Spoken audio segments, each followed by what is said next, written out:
Well, Leo, first of all, Mazel Tov, and well done on your reading and your Devar Torah this morning. But you have left me with something of a conundrum. Should I speak about the Torah portion you've just read, or should I speak about this week's actual parasha, which, as you now know, is about Noah? The pandemic has upended so many of our hopes and expectations this year. Bar and bat mitzvahs, weddings, baby blessings, and other celebrations postponed. The spectre of uncertainty, even now, hovering over future arrangements, and the elimination of any kind of social celebration for more than 6 people. I have a feeling this arrangement of an intimate gathering here in the sanctuary suits you, Leo, although it leaves your sister Zoe in Paris unable to join you in person. And we are left wrestling with the ambiguity of our existential loneliness, while at the same time experiencing a newly found intensity in our worshipping community as we reach out to each other through the ether. After much procrastination in searching for a text, it struck me that the closing verses of last week's parasha, from which you read, Leo, perhaps belong to the beginning of this week's parasha, Noah, because those verses chronicle the family line all the way from Adam to Noah, 10 generations of individuals, all of whom lived mythically long lives.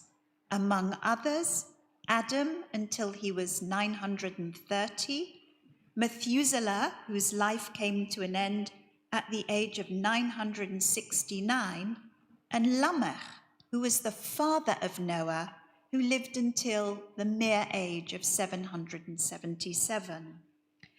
And it's at that point that Noah's story begins with his birth and naming. The long list of generations ends with a summary of what the world has become. As the people multiply on earth, so the wickedness of human beings becomes great. And God sees that the direction, the inclination of human beings' thoughts is nothing but wicked all the time. And God regrets having made human beings on earth, and God is pained by what he sees.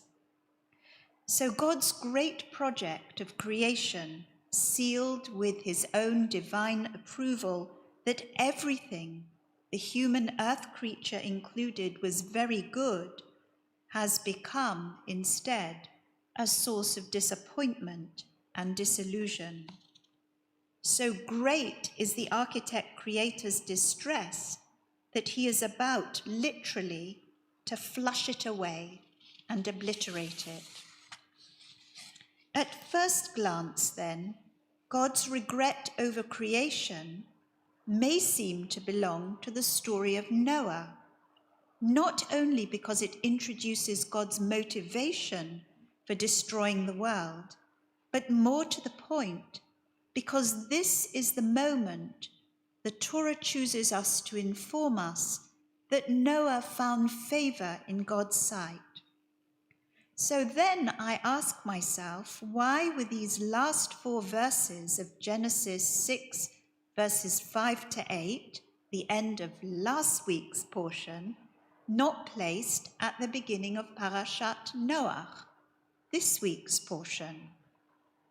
Well, we're going to take a closer look, and I think we will find the answer to that question in the fact that those 4 verses, very short verses, are replete with word plays and echoes of verses and words that have occurred earlier on at the beginning of Genesis. And I'm going to show you now on the slides where those word plays occur and what I think might be going on in this interplay of words and phrases. So if we look at this first slide and the first box on the right-hand side, we are told that God recognizes that human beings are less than God thought they were. V'chol yetzer machshavot libo rak ra kol hayom. That the yetzer, the intention or direction of human beings' thoughts, was nothing but wicked all the time.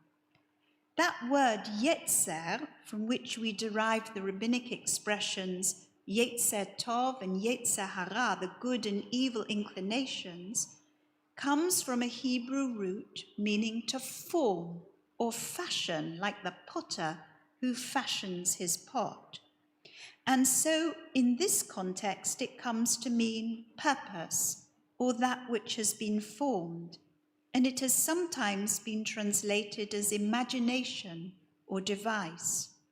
But look at the box just to the left of this, and you'll see that it echoes and has a connection with an earlier verse in Genesis 2, verse 7, where the same Hebrew root is used by Yitzer, different vowels, Adonai Elohim, et ha'adam afar min ha'adamah. Then the eternal God formed or fashioned the man, dust from the earth. The first human being formed by God has turned the purity of its disposition and purpose, its impulse towards good, into something wicked in the later verse on the right-hand side. And so we see that there's a terrible inversion that is about to take place. The first human being fashioned by God with good intention and high hopes, itself, him or herself, becomes an instrument of evil and abuse. Now let us look at the second example, where we see another word play in those final few verses of Bereshit. Vayinachem Adonai, ki asa et ha'adam ba'aretz. The Eternal One regretted having made human beings on earth. In the red, which I've highlighted, you'll see the root necham can be translated in several different ways to mean to be sorry, or console oneself, to be moved to pity, or have compassion, to comfort, or be relieved. It means that whole spectrum of different meanings. And here we're told that God was sorry that he had made human beings. He rued the day that he had embarked on this particular creation project. Suffering, God was suffering because of it and repenting of his own doings. But have a look to the box, at the box to the left of this reference, where the same root is used just a few verses earlier, in a passage in which Noah is named by his father Lamech. Vayikra et shemo Noach lemor zeh yenachamenu ki ma'asenu u'meitzvon yadenu min ha'adama asher erara Adonai. And he, Lamech, named him Noah, saying, this one shall console us for our work, for the hard labor of our hands, and for the earth that the Eternal One has condemned. Noach's father names his son Noach, punning on the root nicham, to comfort, although we should note there's an extra letter there, in anticipation not only of the hard labor that humanity must experience in life, a reference back to the hard labor and toil that Adam and Eve must suffer, but perhaps also because Noah will become a source of comfort to God. Noah comes to relieve God's pain because, of course, it is Noah and his family and the animals that will survive the flood and help God with a second creation experiment. In the next example on this slide, we're told that God becomes heartsick. Vayit'atsev el libo. His heart was sorrowing. He was saddened. What was he sad about?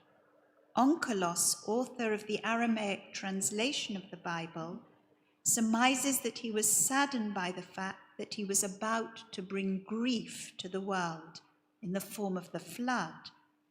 Rashi says that this phrase means that God changed from displaying his attribute of mercy over creation to exercising his attribute of judgment. There arose before him, says Rashi, in thought the question of what to do about the human being he had created.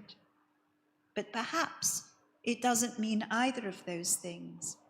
If we look at the column on the left, we see that the words used of God's pain are exactly the same words that are used of the anguish and pains of human beings as they are cast out of the Garden of Eden. Harbe arbe itzvonech beheronech be'etzev tel divanim. I will make most severe your pangs in childbearing. In pain you shall bear children. Just 3 verses on from your Torah portion, Leo. We are reminded of these verses as we read about God's anguish. It is as though the Torah is comparing God to a woman in labor, suffering the pangs of childbirth and the physical separation of the child from its mother, as well as the emotional separation of a child from its parents as it discovers its own independence. It is at this moment that God, as it were, identifies and suffers the separation of humanity from himself. God knows that he has no control over the freedom and willpower of his children. His love, like the love of all parents, of necessity, must allow his children to become separate individuals and independent, for good or for ill. Aviva Gottlieb Zornberg, in her commentary to Genesis, the beginning of desire, writes movingly of God's sadness and restraint in listening to and observing the freedom of humanity. She says, man knows himself created and freed from constraint. He feels himself as full of possibilities and yet mysteriously cross-chained. He has had God's hands upon him. They created him whole, and he struggles to free himself from their total hold. This isn't simply an anthropomorphic glimpse into God's psychology. It is rather an insight into what this might mean in and for our own lives, she says, quoting from Levinas. The text speaks about our own existence and our own relationship with God and what that might mean for us. Very briefly, the next 2 examples demonstrate exactly what is happening in these closing verses of Leo's Sedra. The human beings and all the animals created at the very beginning of Genesis are about to be destroyed. Just one more slide, but I'm only going to refer to it briefly. You'll see that God turns creation on its head. Emche et ha'adam asher barati. I will wipe the humans whom I created. And these verses that repeat the very words of Genesis 1 mirror in reverse the whole creation project.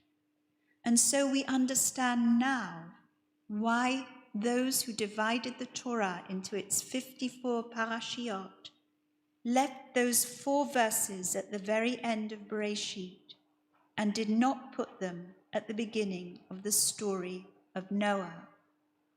What has been created is about to be wrecked. The first divine experiment destroyed. before God embarks on a second endeavor, a new world, a covenant, new laws, a companion in Noah who offers comfort and rest as a counterpoint to God's regret and anguish at the state of the world and what will become of it. So we can put the slides now to one side because I want to address my next few words, Leo, to you. It has been my pleasure and privilege, together with Susanna Alexandra, to officiate at your bar mitzvah and the bar mitzvah of your brother Jonah in 2008 and your sisters Zoe and Louise in 2011 and 2019. And by the way, if my memory serves me correctly, Jonah and Zoe's parashah was Balak, which was the very parashah which Rabbi Igor referred to at the beginning of this service when he talked about Ma Tovu. I must admit that with all the complexities of your lives and the added constraints of COVID-19, I did wonder whether this bar mitzvah was going to take place at all.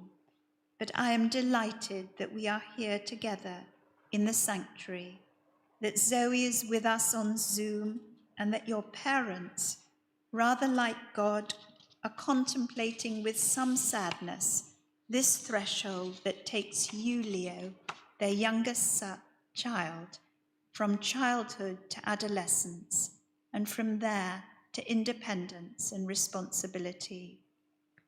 Leo, you are a sensitive, funny, imaginative individual with a huge sense of justice and injustice, right and wrong. And you have had and still have both the advantage of observing 3 older siblings and all the action that takes place in their lives, and the constraints of being your parents' youngest child. I have a feeling that your exploration of Judaism and your Jewish identity is just beginning to develop, but you bring so many of your own gifts to that exploration, not least your love of academic study and reading, your enjoyment of nature, your curiosity, and the love you have for family and friends. If I can quote from your own words in your Devar Torah, may you use your own knowledge to guide you. May you learn from experience and take responsibility alongside all of us for the challenges that lie ahead. Kein Yehi Ratzon. May this be God's will, and let us say, Amen.